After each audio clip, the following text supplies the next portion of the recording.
Hey guys, how's it going? Welcome back once again. With me today is Jordan Brando. Oh, yeah. What's going on? It's the most awkward bit. So, when did you start DJing and how long has it been going for? Far out. So I started when I was like, I'm gonna say, end of year 11 with my mate Jacko. We both wanted to start DJing and I don't know. And at the same time, when I first started DJing, we actually started making music as well. And because I don't know, we just thought at the time that's what you had to do. I don't know. And then ever since then, I just kept going. And then through year 12, started doing parties and stuff, 18s and all that sort of stuff. And just kept. And then started my first gig. Played a few underages as well. And then I don't know, just kept getting gigs, and then just met a few people, networking, all that type of stuff. But, yeah. So you started out in year 11. From then, you did underage. Did you do clubbing as well? Club DJing? I started clubs pretty much as soon as I turned 18, just because I had a few connections through my sister and stuff. And just sort of, when you go out and stuff and start meeting other DJs and stuff like that, you just meet them and get gigs out of them, and just keep networking and So. So as a club DJ, did you cop a lot of song requests and people jumping up to you saying, "Hey, can you play this?" or "Can you do a mix of that?" Like any DJ would really anywhere. It doesn't matter where you are. You'll get requests. I got a message actually. I don't know if you saw it. I got this message. I'll read it out. It's really funny. On my Instagram, yeah. So was it the Brockhampton thing? Wait, hold on. I don't know. I can't remember what exactly she said. But should I read it out? Yeah, read it out. All right. So it says, "Hi. This is alright. So I was playing at Suki. This was on Saturday night. Where's Suki? Suki's in Belgrave. It's a 40-minute drive from CBD. All right. So it says, "Hi. Can you please play some R&B or something with lyrics and can dance to LMAO? Here are some examples." And it says, "Sweet Brockhampton, Work Rihanna, King Kunta, Kendrick Lamar, and Kanye West, Ignition Remix, Sicko Mode, Travis Scott, Kind Regards, Someone Who Can't Tell If the Song Has Changed for a Whole Hour, XX." And I'm just I was just saw that message while I was playing, and I'm just no, no way. And when I first started, when I first hopped on, the guy before me, she was requesting songs to him, and then I hopped on. She's like, "Oh, can you play Fisher?" And I'm like, "I'm not playing Fisher." It's 11 o'clock, and the room's still warming up. Everyone's still getting a bit loose, and I'm like, "I'm not playing Fisher." For starters, I don't even have Fisher on my USB, and it was just couldn't believe it. So on your USB, then do you just have a lot of your own stuff, or do you still have stuff from other artists and whatnot? I've obviously got heaps of my own stuff. But mostly I just play. I don't know. I don't really like to play my music that much. I don't know, because when you make it, you hear it so many times, and by the time it's finished, you're just over it, and it's just, I don't know. When you're playing, you just forget to play your own stuff. So but definitely I try to play as many different sort of artists and different sort of genres as well as I can. So that message then, would that be is that the funniest one you've copped in terms of a request, or have there been people who go a little further than that? Nah, that's definitely the worst thing. That message is what you get as a meme, from what you see on Facebook and stuff. But that was definitely the worst message I've received. But I wouldn't think I'd ever play an R&B track in my set. So what made you want to become a DJ in the first place? I don't know. I guess I always just loved music. When I was growing up, always loved music. I remember so many different just moments. I don't know, listening to Eminem's album, or back in the day, in primary school days. And then as you probably would have known, in primary school, the shuffle. We used to shuffle. Yeah. And then I don't know. Ever since that, and then got into Melbourne, the Melbourne bounce sort of stuff. And then bangers, and then I don't know. Actually, when I was really young too, my parents loved disco, so I was into all that B.G.s and all that. So let's say KC and the Sunshine Band. So that's what I grew up with. So yeah. So do you draw a lot of inspiration from some of that old stuff, or do you focus on some of the newer dance, techno, sort of house stuff like Fisher and Kolsch and all that? Yeah. I don't know. I guess. I don't know. When I first started making sort of housey sort of stuff, I guess my main inspiration was Latman and Pauser. And then even who else can I say? I don't know. I guess I try to take some of the older ideas from even from listening to old hip hop sort of stuff, even Dr. Dre, like all his bass lines and like his production's just like amazing. So I don't know, I guess just all his sounds had so much character in his track, like in his instrumentals. But I don't know, I guess try to take as much inspiration as I can from everywhere, I guess. But yeah. Yeah, that's sick. So what do you try to, like, I guess, emulate in your sound then? Like, what do you want to try and, like, deliver, I guess, to your audience? I don't know, I guess I just want to play, like, sort of fun stuff, get everyone moving, like, I don't know, I like to have the tempo pretty quick when I'm playing some, like, I don't know, I like to build it up slowly, depending on what time I'm playing, I guess. So, yeah, there's so many different, like, things that come into play when you're playing, so depending what time you're playing and all that sort of stuff. Why is that? Just, I don't know, like if you're playing early on in the night, like you can't just start playing like fast and like pretty heavy. You got to warm it up and see how the crowd's going, and yeah, just see how the room's vibing. And yeah, and like also depends a lot on like the sound system of the club and just like heaps of different little things like that can like depend what set you're playing and stuff. Yeah. So have you had a bad gig then, or has there been one where it's like the crowd's not into it, or whatever you're working with just isn't going for you? Yeah, I've had a few. I guess sometimes I get booked for gigs that like I guess I don't know, they aren't there to like for my music. Like say I've played somewhere out in like sort of in the country. I can't remember the name of it. Somewhere in, like out of Melbourne. Yeah. And I like played and there was other like sort of bounce DJs and like minimal DJs in the lineup, and I was just like, and I rocked up and I was playing pretty early, and like I'm pretty sure as soon as I got on, like I played a few tracks and it pretty much emptied the D floor. I'm pretty sure, like as bad as it sounds, but yeah. That's probably the worst one I've played. Well, I don't know. I thought I played good, but the crowd didn't rate it because it wasn't their thing. I guess my music, but I don't know. Can't please everyone. Yeah, but yeah. Did you ever learn an instrument growing up as a kid? I learned guitar for like a year and a half when I was in grade 2. But yeah, I didn't really nothing else apart from that, I guess. And I got bored of it pretty quickly. I don't know why. I don't know. Now that I do like sort of produce and stuff, I guess maybe it was because like it was just one instrument, whereas now on like the computer you can do everything yourself, drums, everything. So yeah, maybe that's what. So yeah, I was going to lead on then. If you played longer, do you think it'd be harder to like produce your own tracks if all like, 'cause you have such a variety of options and applications you can use? Do you think it's harder to do that, or just like learn an instrument? Because obviously DJs do cop a lot of quizzing for press play, press stop, press play, press stop. Yeah. I guess like DJing and like making music is a completely different thing, and I guess like playing guitar didn't really help that much because it was so long ago. But I definitely reckon if I kept playing it, it would have helped out. Like because I don't really know too much about like musical theory, sort of that sort of stuff. I just do whatever sounds good to the ear. Yeah, I don't know. And like I guess as you like start writing, when you first start making music, like you pretty much just like winging it. Like I don't know, I was self-taught, so I was just like winged it, just went with it, and I guess over time you just improve slowly.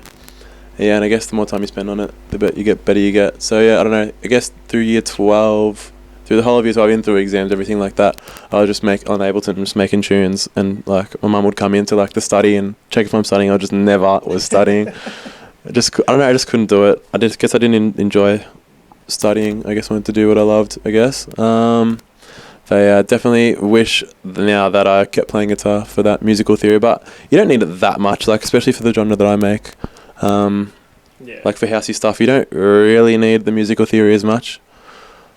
It's just more, I don't know, just there's so much you can go into. Like house music is more about depending if you do like mix downs yourself. So when you mix down your tracks and get them mastered, I guess I don't know, that's a really important part of the process too.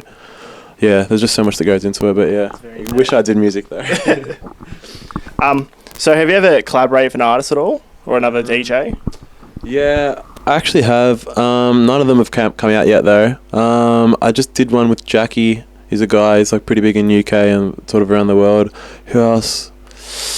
I've tried. Have I released any collabs? I did one with Holmes John. I think that's might come out soon. I don't really know what's happening with that. Yeah, there's so much that's happening. Yeah, I guess I have tried to collaborate, but sometimes it doesn't really work out. Sometimes you're on different wavelengths and stuff like that. But yeah, I think hopefully I should have collabs coming out soon. But definitely collaborating like helps so much. So yeah, definitely something I want to do more of. But yeah, I also have a few good friends that I also like to share stuff with, share my tracks with, and we share each other and help each other out. So we all like, yeah, it's a good little crew that we've got. So yeah. Yeah. What benefits do you get out of collaborating with artists, especially ones that you may not like? Maybe they don't make the same sort of house music as you do. Yeah, I guess most of the artists that I speak to about this sort of stuff, I guess, will make sort of similar sort of stuff. Like I make the more housey, tech housey stuff. Sometimes even a bit of techno. And then I got my mate like Will, who makes like really heavy techno, and then my mate Luke, who like makes like sort of deeper. I don't know. I guess he's sort of creating his own genre. I don't know. It's so like, I don't know. You can't even really speak about it properly because it's like music's music, and like when you create something and like sometimes you can't even put a genre on it. But I guess yeah, everything just helps, especially with like sharing with your friends. Like when you're trying to mesh ideas together and they've got a different sort of style to you, and then when it comes together, even things like helping out with each other with mix downs or the final sort of cut of the track. But yeah. Just everything can help. It doesn't matter what genre it is. But yeah. Cool.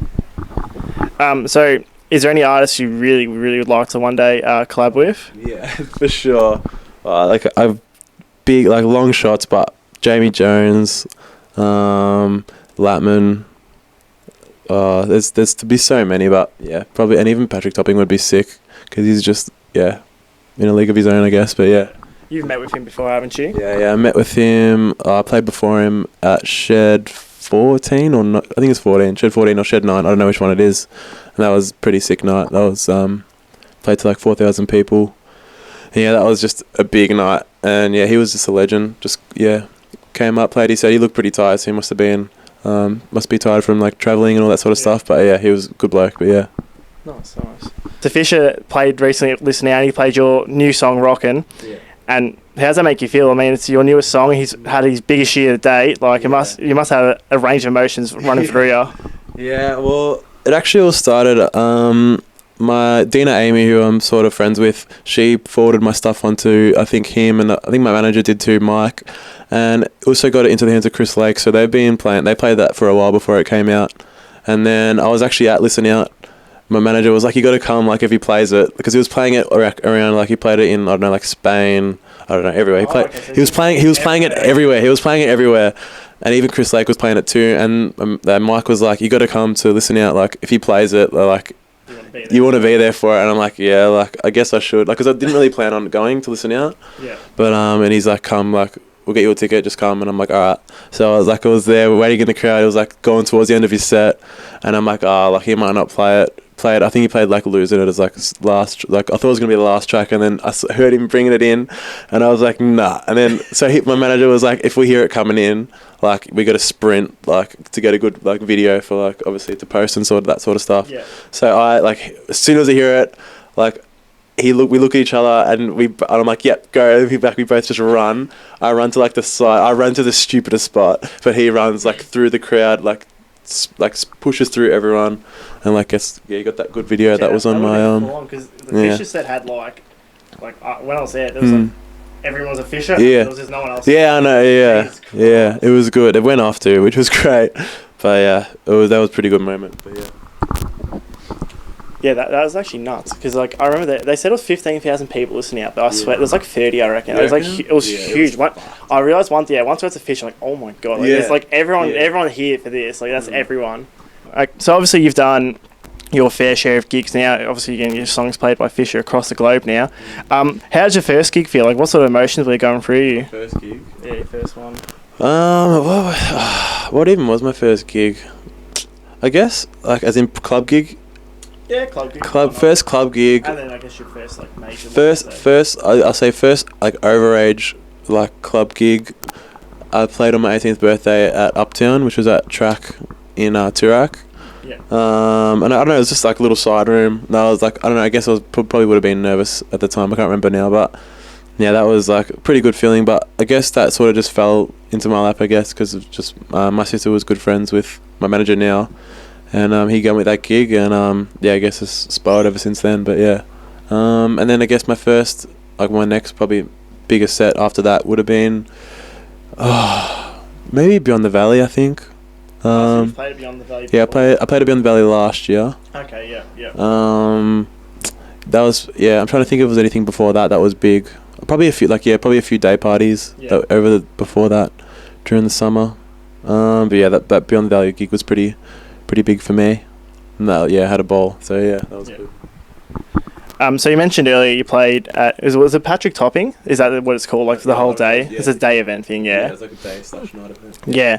So you said that day you played in front of 4,000 people. Yeah. How did that feel? I mean, you got like an army of people just watching you, just dancing to your stuff. Like surely that then had you going. Yeah, that was a really good night. I guess I was like lining up. Me and a few friends were in the line, and not really. Yeah, in the line, I guess. And so we walked in, and I'm just like, I see like the setup of the stage and all the lights, and just like even just the sound, the speakers were great too.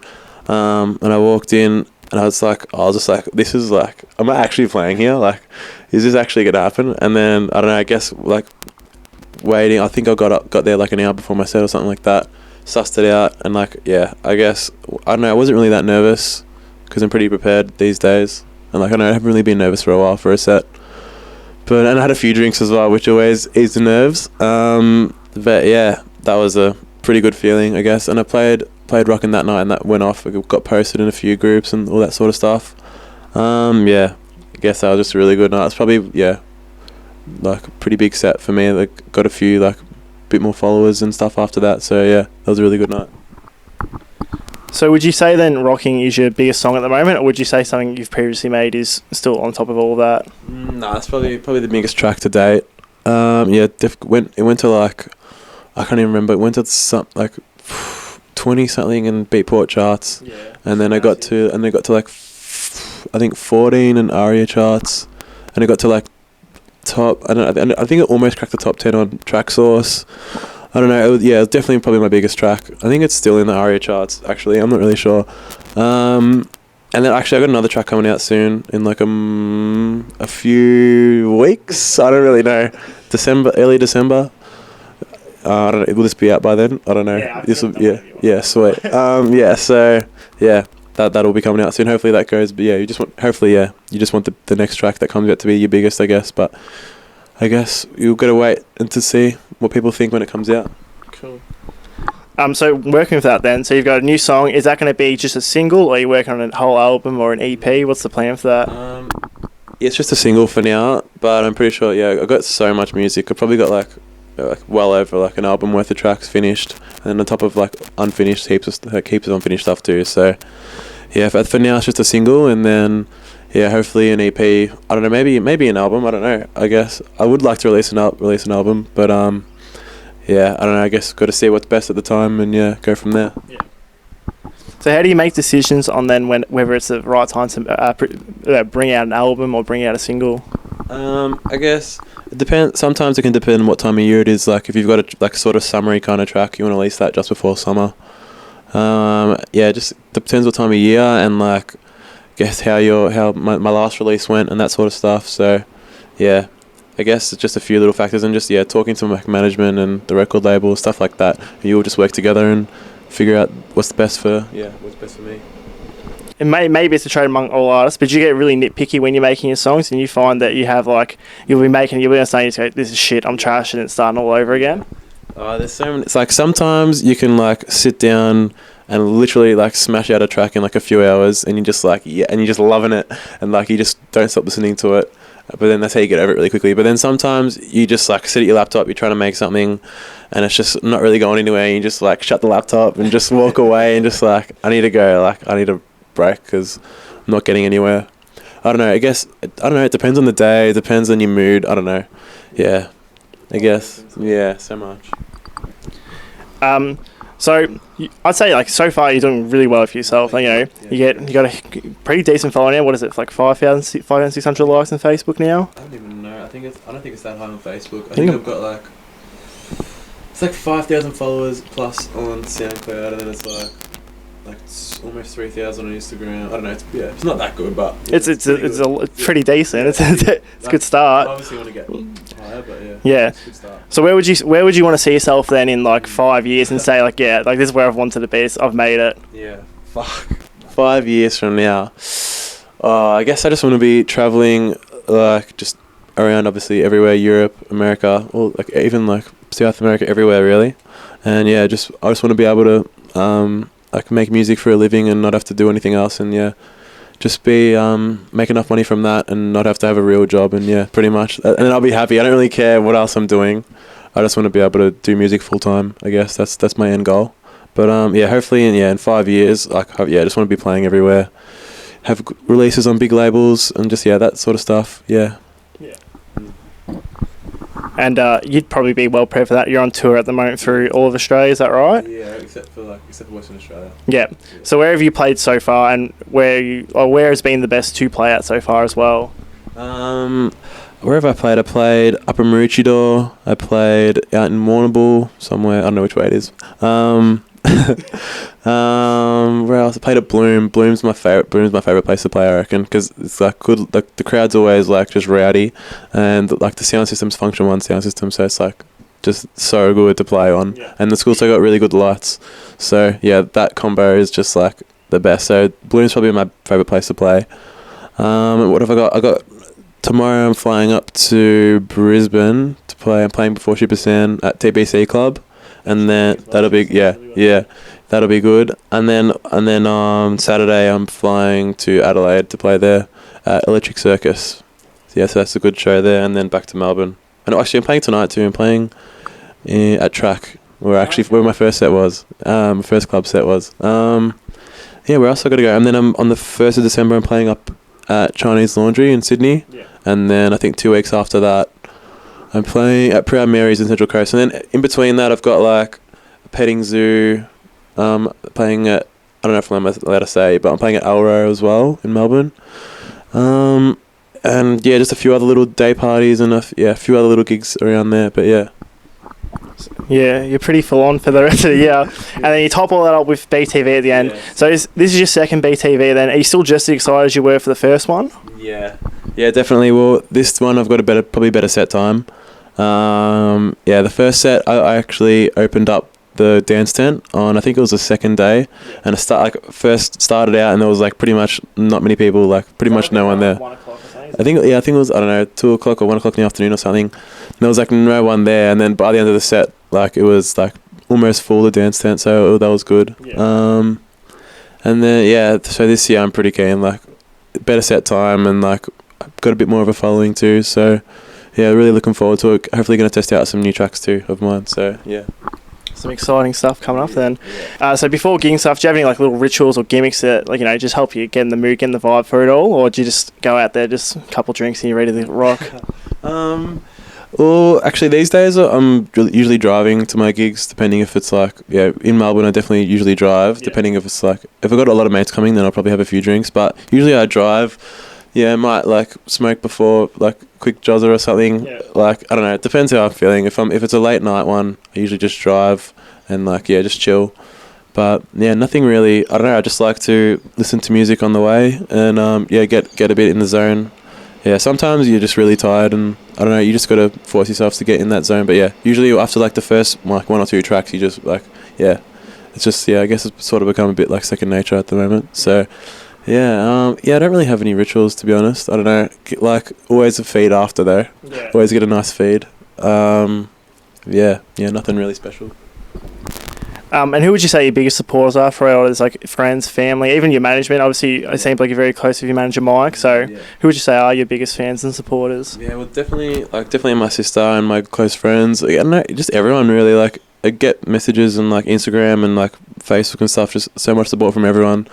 But yeah, definitely, my friends and close friends, my management definitely really support me. So yeah, just everyone together really help. Like just great. I guess the support really helps and like gets you motivated to keep going, and yeah, it's good. We'll round off just a couple more questions. Do you have any like pet peeves or anything about maybe music or the way people perceive DJs or DJ music or anything like that? Oh, that's a hard one. Give me a sec to think about that. Fuck. Right. Far out. I don't know. I guess when you're playing before or after someone or something like that, when like if they're not like doing their job right, I guess you could say. Whether if they're playing too heavy or something like that. But I guess, I don't know, sometimes I like to say, like, if you're a good DJ, you can play after or before anyone and still do a good job. I don't know, it's hard to say. I guess when people just, like, assume things about you, I guess I just hate that without actually having a chat to you or meeting you or anything like that. I don't know. Fuck. I don't know, man. There's not really much. Yeah, it's hard. Because I was thinking, I asked a band, not the last one, I did the one before it, and they said their pet peeve is DJs because it's mindless music. Yeah. So I'm not sure if it goes the other way or like would be people say that because like it's not mindless. I think it's hard. I reckon it's harder. Personally, it'd be harder to do. Yeah. I don't know. I guess I don't know. I feel like sometimes people just like don't even give like, especially some type of like some styles of tech house or like house music. Like even that message that I got, she said like can't even tell if the song's changed in an hour, and I'm like, why are you at that club? Like if you don't like that music, don't go out. And I guess actually yes, I've just thought of one. When people go out to music events to take photos, I'm sorry, but everyone that went to Strawberry, a lot of fuck me. Like if you're gonna go to a festival, go for the music, not for the fucking photos. But yeah, I guess that's just Melbourne at the moment. Everyone's like, yeah. So are you sort of like living in the moment if you're there? Yeah, exactly. Yeah. Dance, enjoy. Yeah, I guess sometimes you gotta, I don't know. Sometimes you want to take a video if it's a good track or something like that. Yeah. But like, yeah, I guess when you see people on Instagram, like you can tell who's going just for the photos and for the social status, and who's going for the music. Yeah. I guess that's what really is like a big problem. Not a big problem, but yeah, something in discussion with me and my friends at the moment. But yeah, especially just after Strawberry, you really see it. But yeah. Yeah. I guess final question then. What has been the best moment in your career so far? I guess Pitch last year was pretty good. Yeah, probably playing at Pitch and also the Patrick Topping gig, probably the two biggest sets I played. Yeah. They were just like, Pitch was just like amazing. Everyone was going off and like the videos are great. Like just every time, sometimes you just go back. I'm just like, even in bed or I don't know, just relaxing, and I just go back and just like watch the videos, and it's just like as if that happened sort of thing. Yeah. And I guess I'm really just like proud of myself that I guess started making like really horrible music. I guess at the time I thought it was like the best, but I don't know, it's just good to see how far you can go, and I'm just proud of myself of how far I've gotten. Yeah, and I'm just like excited for the future. I've got so much music, so much unreleased music that I've pretty much like it's all finished, a lot of it, and yeah, guess just looking forward to the future now. But yeah. Fantastic. Go through my emails. Have you had Mike from the start then? Kinda. So should we talk about it on thing or not? I can just go on as we're just waiting. I don't mind. I'll hold it to you so you can if you want. So I know him. I know Mike through my sister. So my sister's best friend Gloria was dating my manager, however long ago. Yeah. And that's how I know him. And yeah, I don't know. I guess for the first year or so, I didn't really have any management. I don't know. I guess I was just starting up. And then I guess as I kept making tracks, he saw it because I was playing at his club, which was Anyway. And I guess he must have just like noticed, and / my sister would have been maybe in his ear, and he just would have seen it because he obviously runs. He's part of Untitled Group, so they obviously run a fair few events and that. So I was obviously playing on all them. Like, once you're in that sort of like, once you've got like the networking down pat, then I guess you just keep getting gigs. Yeah. And I guess I don't know. Over time, we've always been friends. We were friends before he was my manager, and I guess over time he just took over, and like not took over, but yeah, you know what I mean. We just sort of came together, and ever since then it's just been that. So yeah. Yeah, cool. Makes a lot of sense. So I thought Jacqueline did a lot in that as well. Is he still do a lot? So Jacqueline is like one of my good friends. He was just I don't know, he just helped me out a bit. Was doing my bookings for a little bit. Yeah. But obviously now I got Maker Agency doing that for me. But yeah, Jacqueline helped me out heaps. So, and he's still playing for him. He's a day of events, so they're still good. Does he run day? He runs a day of. Have you heard of that? No, what's that? It's like he ran an event. I'm going to say 2 or 3 weeks ago at Shed 9. I don't know. I can't tell the difference. I can't remember Shed 9 or Shed 14, but they're both in Docklands. He ran an event there which was sold out, and I played there. I played after Pauser, so that was a good... Okay, yeah, that makes more sense. Yeah, so he runs that now. Thanks for letting me interview you. You've been fantastic. You're an extremely humble guy. For someone who's actually doing really fantastic himself so far. If there's anything you'd like to add or say, like, feel free to now. I guess, I just want to thank everyone for the support so far. Hopefully we can keep going, I guess. And I guess if you haven't heard my music or anything like that, check out my Instagram or Facebook or whatever. Snapchat, all that stuff, SoundCloud, Spotify. Yeah, all that sort of stuff. So, yeah. And if you already follow me, and then I'll see you at BTV or Pitch or anywhere I'm playing. So yeah, come down for a boogie. So, yeah, we ended up having a chat after just about the same shit, but we were just talking about what were we talking about? Mixdown. So we're talking about how if you're mixed down, I forgot. You just tell me. The importance of So the mixdown. Yeah. So I don't know. The track that's coming out in a few weeks. I wrote it over a year ago, and it's just sometimes when you hear it so many times, you just don't want to hear it anymore, and you just want to move on to the next thing. So being an artist, when you're writing something, and if it's obviously you're writing something fresh, and if you're not satisfied with what you're writing, you just I don't know, you don't feel shit, but you just want to, I don't know, it's almost like a high. It sounds bad, but it's almost like if you're writing something and you get that, I don't know, I call it the eureka moment. So if you're writing something and you get that eureka moment, this is fucking sick. You just lose it. I fucking danced around this room that many times, of something fresh that I've made that's not even finished yet, just a little loop, but it sounds sick. And then sometimes you can just not even open your laptop, and you just want to sit there and not even touch. You just want to close your laptop and walk away and never touch it again because it's just shit. But yeah. Makes a lot of sense. Yeah. Does it annoy you that you have to for the song coming out soon? Does it annoy you have to bring it out so late, or would you have preferred it came out ages when you were enjoying it? If it was up to me, all my unreleased stuff would be out, and I would just be releasing what I just write next and just keep releasing as I want it to. But it's just a hard industry when you're waiting for record labels and stuff to reply and waiting for releases to happen. So if it was up to me, I wish I could just release everything, but I guess this doesn't work like that. So what's the method behind it then? Obviously you want to release, I don't know, I've got heaps of tracks. I've probably got I don't even know, 15 that are actually finished. Yeah. And then you just got to, I don't know, I guess the label picks which one they like the best, and obviously my management and me, but the one that's coming out, I wrote it ages ago and I'm over it now, but it's still a good track. Yeah. But I've just heard it too many times, and for me it's probably not what I would play at the moment. Yeah. So the most annoying part is when you're the fact that I'm releasing something so old, it doesn't really, unless I'll play it, I played it at Pitch last year this year in March. Yeah. And but it was still old then for me to play it. But and you have to do it again. When the thing is, when it comes out now in a few weeks, people are gonna want me to play it. So you have to do it all. And I've literally for me it's 2 years old. In my brain it's 2 years old. I don't even want to listen to it. I don't even want it on my laptop anymore. Pretty much. Yeah. But obviously, I gotta remember the fact that it is still no one else has heard it. Obviously a few people but no one that follows me has heard it. Yeah. Unless they've heard it at my pitch set or yeah. So how do they pick the dates for the songs that are coming out? I don't know. I don't really know. Just sort of to fit in with the schedule with the record label. Oh, okay. And I just wish, because in my head and on my progress as an artist, I'm so much past this track.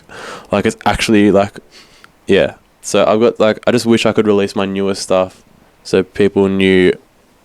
I don't know what I'm trying to say, but I think I get you. So does that mean when you release?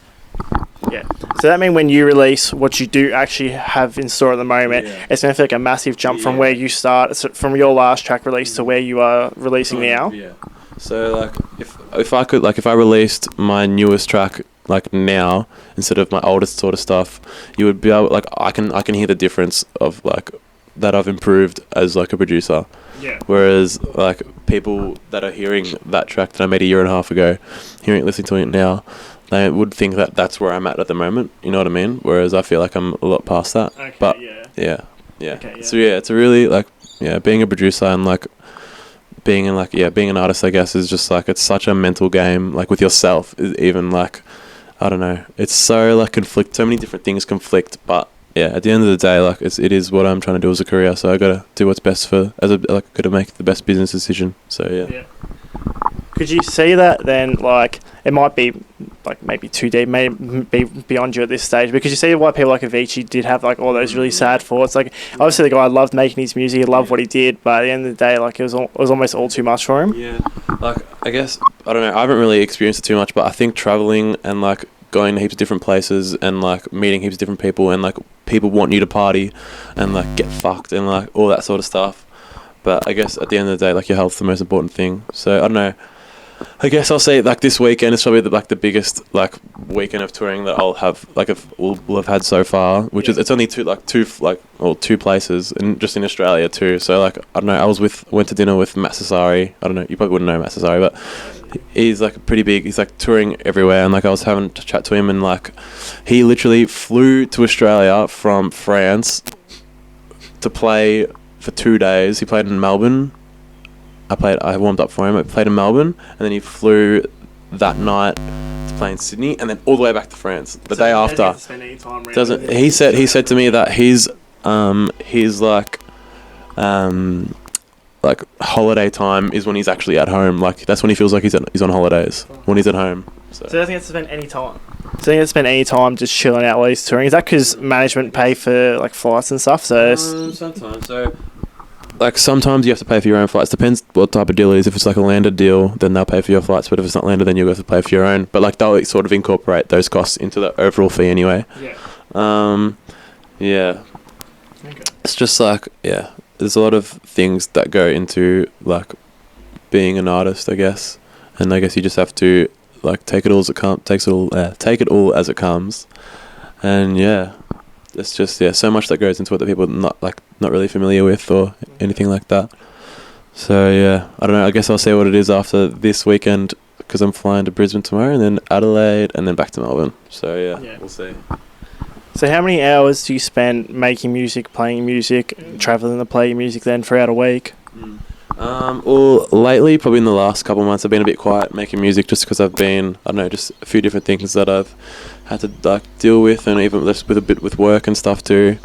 So juggling a few different things. Sometimes you're just not really motivated to make anything, but sometimes you like some weeks like randomly out of nowhere after like 2 months of making like not much, I'll come down and write like in a week or in 2 days I'll write like 2 good tracks. And I'll be like, all right, mint. And then like for like 2 months after that, I won't do anything again. Like, so I don't know, it just goes in waves. What gets you motivated to keep doing? Obviously I love making music and I'll obviously always have that motivation, but I don't know, I guess it's just trying to make something fresh and like, I don't know, I don't want to keep making the same style, I guess. I don't know, obviously, I just want to keep, obviously want to keep making the same style, but I want to keep developing the style and progress it. Instead of just make the same stuff. Like, I don't want people to expect stuff of me. I don't know. Yeah, you don't want to... I don't want people to expect the same sort of sound every time. Yeah, exactly. Yeah, makes sense. Do you then cop, like with motivation, do you cop like a lot of pressure from your label then to like have stuff ready and due dates and stuff like that? Not really. Nah, because I have a lot of music. So I guess at the moment... I'm pretty chill in that area. I've got like heaps of tracks for them to pick from, so that's pretty easy. But any pressure that sort of comes is when I have to like do remixes and stuff, which I don't really do too often because I know you get asked to do remixes, or I get asked to do remixes a lot. But a lot of the time, or sometimes, the stems are good and I want to really remix it. But sometimes it's just like not really for me, and like I'll just pass on it or something like that. Yeah. But when you do have to do a remix for someone, like the deadlines are pretty strict sometimes. But does the label ask you to do the remix? Sometimes it could be the label or it could be the artist. Oh, okay. So an artist will actually say. So like an artist will message, remix, yeah. So like they'll be like, "Oh, remix it for me," and here's the due date, sort of thing. Who's asked you to remix a song before? Mate, Tim Light, which is that remix came out. I finished that one. I got asked to remix Benson's new track, which I didn't do. I feel bad saying this, but Torrin Foot asked me to remix his Hot Sauce track, but I just couldn't really fit it in at the time. Yeah. Just a few different like things like that. Just artists ask me to remix, but sometimes it just doesn't work out the way they want it to, unfortunately. But yeah. Is remixing songs harder than producing them themselves, you find, because you have to work someone else's like body of work, I guess? If I like the stems, it's usually pretty quick. What are the stems? Sorry. So stems is like, say if someone stems you the stems, that'll be all the parts of what's in that track, but separately. So you can take So like if you got a track with like a vocals and like so you got a track with vocals, you'll be able to like the stems will have the vocals just on its own. And like you can just work with that, and then you can like use like the synths or whatever, like the drums or whatever is in the stems. So you can tear apart the song and almost make a new one. Yeah, that's pretty much So I just finished a remix for Lastlings. Do you know Lastlings? Yeah. So I finished a remix for them, which is their new track Deja Vu that came out on Rufus's label. Oh, okay. Yeah. I know I did a remix for them, but I don't know. I don't know if it's gonna get released. I don't know. I gotta fix it up. I gotta improve it. They said so. Okay. Yeah, hopefully that gets released eventually. But so that was a hard one. I guess I thought it was good, but I don't know. I guess you got to please the label and everyone else too. Is there like a minimal like remix a minimal requirement you have to have when you remix a song? Like, do you have to have certain aspects of that song always in it to call it a remix, I guess? I guess not. It depends what the label wants. I guess the label like.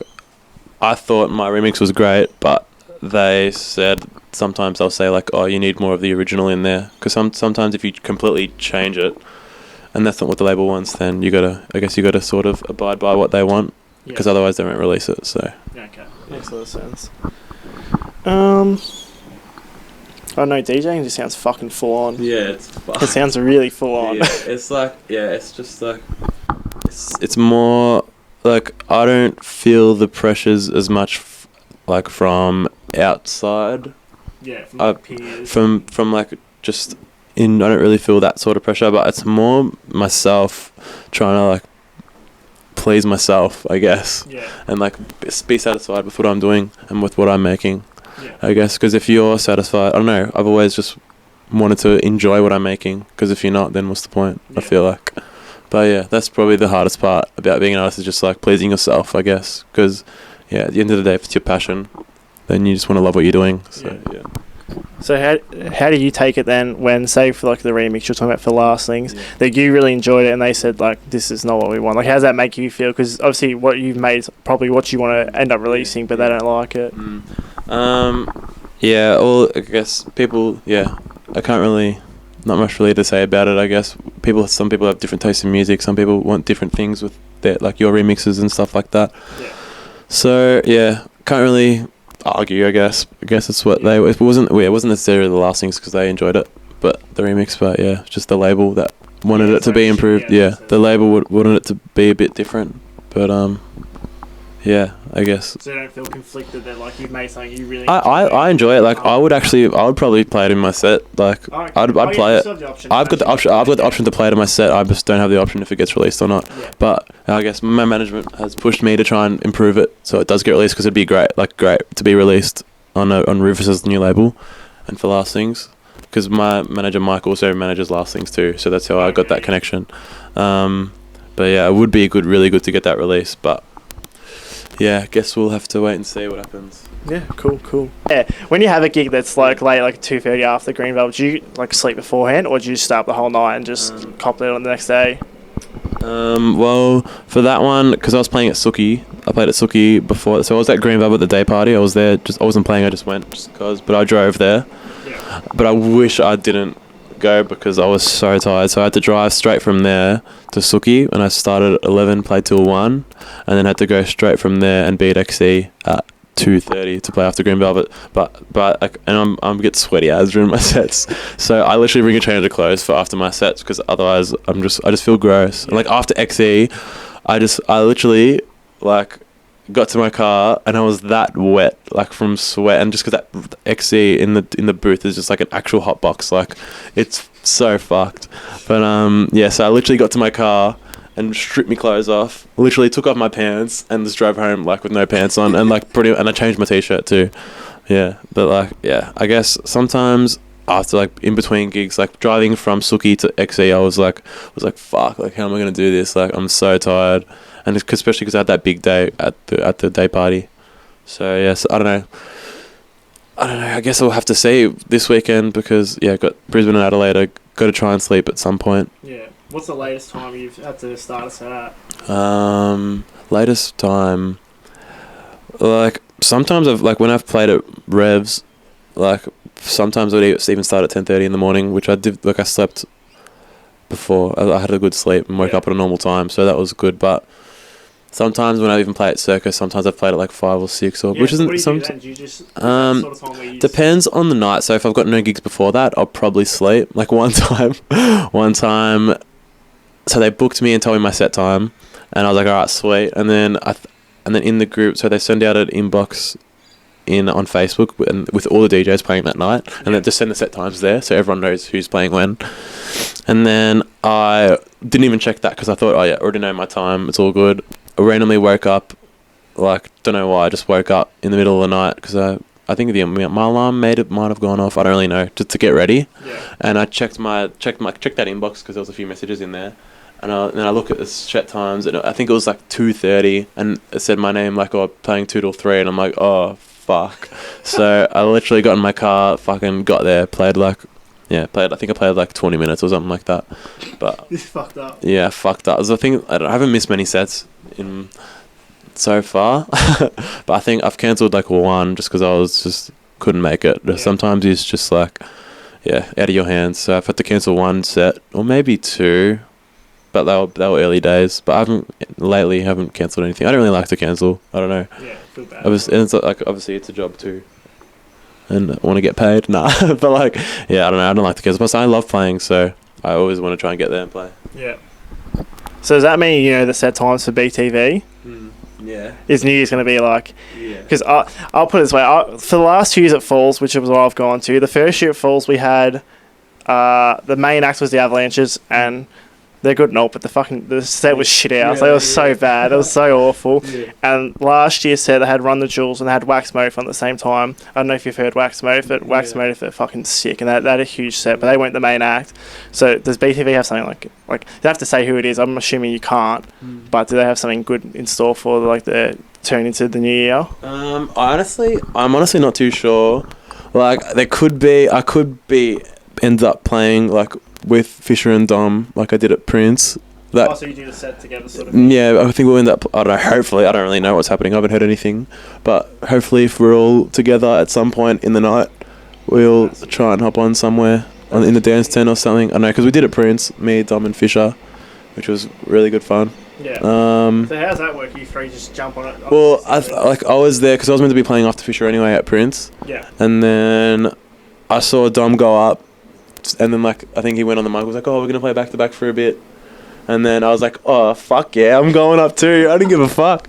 So I went up there. So there's no one stopping just because you're playing it? Yeah, well, I was meant to be playing after anyway, and there was like 10 minutes left of the set, of Fisher's set. So I just went up and was just like, I'm here too to play. So I'm going to hop on. And there was all three of us played for like... Did they look here or anything? Like, what the fuck are you doing? Like, no. Well, I was meant to... Yeah, well, I think I spoke to Fisher in the green room before. I was like, if you want to keep playing and like your set time's up, I'll just come hop on with you. And he's like, yeah, fucking oath. And I was like, all right, mint. So it was semi-planned, but not really. Yeah. But like I didn't know Dom was gonna hop on. But when Dom got on, I was like, all right, let's do this because it'll be fun as fuck. But yeah, that was a really good moment. That was fun. That's sick. So you don't get to know. So you don't know the exact times for BTV. I'm playing it. You know yours, I know my set time. Yeah. I think I'm playing on New Year's Eve at 6 in the afternoon or the night. Evening, yeah. I think in the dance tent. I think I could get changed. I'm not really sure, but yeah, I don't really know what else is happening for New Year's. I don't know the other set times. Not really sure. I guess is there anyone you're excited to see? Because you get to spend the rest. Do you get to camp like everyone else, or do you go to like the Electric City thing? What do you get? I don't actually like the last year. I think I was just camping with my sister in like a Lux tent thing and her friend. But yeah, I stay for the whole thing and just party like with everyone else, I guess, and just see who I want to see. I get free. Yeah, whatever. I can just chill, go see all the other artists that I want to see, and I guess just be a normal punter because that's what I used to do anyway. So that's sick. So you basically get a free ticket. Yeah, free ticket, and I get to play. Yeah, so it's good. Yeah, it's always good fun to go to festivals. Do you have to get there? Do you have to get to like the BTV early, or like for any gig? I guess do you have to get there like a day before, like many hours before, to like be ready, or just do sound checks and stuff like that. Not so much at the stage I'm at the moment. It's like if I'm playing somewhere in Melbourne, just at a club or something, like, I'll probably just get there right on time, to be honest, and like just quickly park my car, go inside, probably get there like 5 minutes before I'm meant to hop on, or sometimes I'll get there a bit early. It depends what I'm doing before the set anyway. Yeah, I don't know. Just usually get there on time, but I think for BTV and pitch, you're meant to get there. I think you're meant to get there, like, I think the day before, and then I think you're meant to be at the stage, I think, like an hour before or half an hour before or something. Maybe a day before, for like what reason? Just to make sure you're there, I guess. I guess they don't want you to... Yeah, or like, they don't want you to try and cut it fine, just in case something happens. You know what I mean? I think, yeah. Plus you want to be there early anyway. Yeah. I don't know, I guess I like to suss out what's happening with the crowd. Yeah. I guess, well, for pitch and BTV, I'll open the stages, so I guess I could start wherever I wanted to, which was good. Yeah. But yeah. And so, do you have to get there an hour before? Is that just the same reason they just want to make sure you're there, sort of thing? Yeah. I guess so, and also they want to make sure that like all the equipment there is what you want to use while you're playing. Okay, so so that's another thing that they want you to do, and also like sometimes they'll have like a rider for you so you and your friends can have a few drinks. So yeah, that'll be good. Yeah. So at BTV, there was like a room. First ever green room I've ever had. It was sick. There was like watermelon and like vodka and stuff. So it was good. That was good. That's so nice. Yeah, I know. I didn't even think I was gonna get that. I thought I was just gonna like rock up and just play, but they're like, oh yeah, come to like the artist part. Like we've got a room for you, and I'm like, that's fucking mint. But yeah. So is that going to happen for BTV? They send you off to the green room, and do you get to they set you off your own camping? Because you said when we was just last time. Did they set you up your own camp this time round, or? Actually, I don't know. I don't really know what's happening this year because I think I've got a few friends that want to come, like my girlfriend and like my mate and his girlfriend. So I think we're going to try and camp together. But I actually don't know what's happening. Hopefully they give me glamping again. I don't know, but I guess I'll get what I'm given. But yeah. Do you know what happens with the bigger artists? Like say Fisher, I'm assuming he doesn't just go, alright, I'll pick up my tent, I'll be on my way now. I'm not sure. I think like all the bigger artists, I think they just come for the day. Oh, okay. And I think they just go back to their hotel room, probably in Melbourne somewhere. Yeah. Okay. I'm not really sure. I think some guys like to stay and party for a bit. Like I remember I was at Rainbow with and him. I was with them. I ended up meeting them at Anthem just in the D floor, just having a boogie. Yeah, I don't know. Some people like to stay. I think it depends on the festival. Like, some people like to stay. I don't know if I've seen anyone else in the crowd before. Yeah, I think Dom Dolla likes to stick around a bit sometimes. I'm not really sure, but yeah. Yeah, that's pretty mint. That's a nice setup. Yeah, so much actually, like beyond how much I expected. Yeah.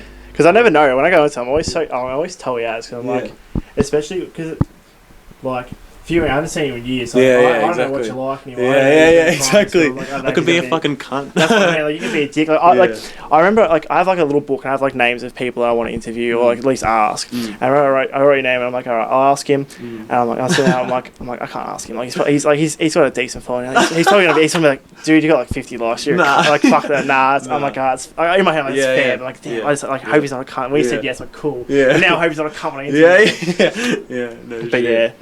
It's cool, man. I'll fucking say it. Like, I've always wanted to do something like this because I feel like it's good to just talk, and I feel like, I don't know, the people that want to get to know me more. I don't even know if I can say that. I feel arrogant saying that a bit, but some people might want to know me better. Yeah, and want to hear me speak, because I feel like sometimes I feel a bit awkward when I'm playing. I don't know, because I feel like it's just like, I don't know. I'm just playing tracks, and I feel like I don't know. Feel like a little disconnected, I guess. A little bit. I don't know. It depends if I'm playing. I don't know. Depends on the room, I guess, or where I'm playing. But sometimes you can get up and just like, I don't know. It just feels a bit weird, I guess, because I actually played with What's Not once. Really? Yeah, ages ago, but he's a nice cunt. He's a good bloke. He fell asleep. I was playing at it was at the Shiversan day party ages ago. And he ended up coming because he was sleeping under the pool table at Penny Black for some reason. And I was playing, and my manager came out, he wasn't a manager at the time, but Mike came up to me and he's like, oh, like, what's your night's probably going to hop on with you? And I'm like, alright, but Yeah, like, sure, is he going to alright. play, like, what's he going to play? Because, And yeah, he's his like, stuff's "Oh, a lot different. yeah, Yours is way more trappy. Yeah. And he starts playing, like fun, good shit. I'm like, and he hops on, I think I got a video. And I played one of my old tracks which never got released with him.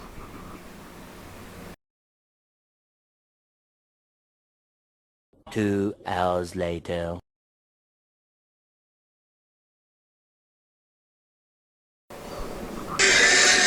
That's him there.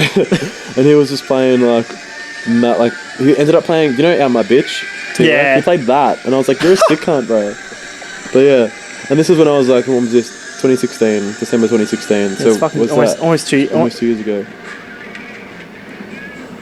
But like it was just, yeah. Fuck, so it's little gig, but like whatever. It's Yeah. still good. He was just there, man, just like. And these guys knew it was him. They were like the only people that knew who he was, pretty much. Really? Yeah. I thought he's pretty decent, like pretty big. Maybe Massive. not. He's I was massive. gonna say but maybe just not like the tech house. If if I rocked up at a trap event, no one would give a fuck. Yeah, I was gonna say Know it's what I probably mean? not the right and genre. and not even if I rocked up to actually, like I do get photos. People ask for photos these days. Is it kind of weird? It's weird as fuck, but I do appreciate it. Yeah. It's cool. Has anyone asked for an autograph? Nah, that'll be weird. Yeah. My autograph is retarded, man. Oh, where's my wallet? Look at my fucking signature on my license. It's actually embarrassing. It's like a scribble. Fuck. It's like a scribble. I don't even know what I did. It's actually fucked. But yeah, if someone asks me for an autograph, I'm fucked because it looks like scribbles. Yeah, you got nothing for it. But yeah, I don't know. I get photos a lot at the moment. Is it from people you know, or is it like just like literally complete randoms, and it's just like it's weird that you know me and I don't know you. You know what I mean? Yeah. But it's cool. I do appreciate it a lot because then they mean like obviously they're getting around you because they like your music. So Yeah. At the end of the day, can't really get angry. It's nuts. I like the fucking DJs just jump on with each other and stuff. It's pretty cool. That's the best. That's the best part. Like even when I rock up, do you need to dance or no? Nah, I gave a club in a while ago. Fair enough. Like sometimes I just rock up there because my missus mate like runs it. Who's your missus? Kayla Jackson. She's from like Williamstown. Okay, yeah, She so she like knows him and like I met him and he's like, oh, do you want to hop on? And literally, I think some other guy came up to me and like, and even my missus said to me, she's like, I was just waiting for this to happen. Like it wasn't like you're just gonna hop on, and I'm like, yeah, well, if they ask me, I'm not gonna say no. Yeah. You have to hop on anyway. It's just cool because like back in the day, like we can say it on this, but yeah, I've got it running. okay, so I have to stop talking shit. back in the day, like I used to play it anyway in the deep end, and like I was literally like, you know, I was a random promoter DJ, but like Dom Dolla rocked up and like fully like was just like yeah, and my manager or Mike wasn't my manager at the time, but he's like, oh yeah, Dom's gonna play, like can you just like sort of like. He's just going to play, so yeah. And you can't argue really. You can't really do anything about it, but it's cool that now I sometimes can do that to other people. You know what I mean? Sounds bad, but it's cool to just jump on and like play a few tracks, but yeah. Yeah. It's good. Makes sense.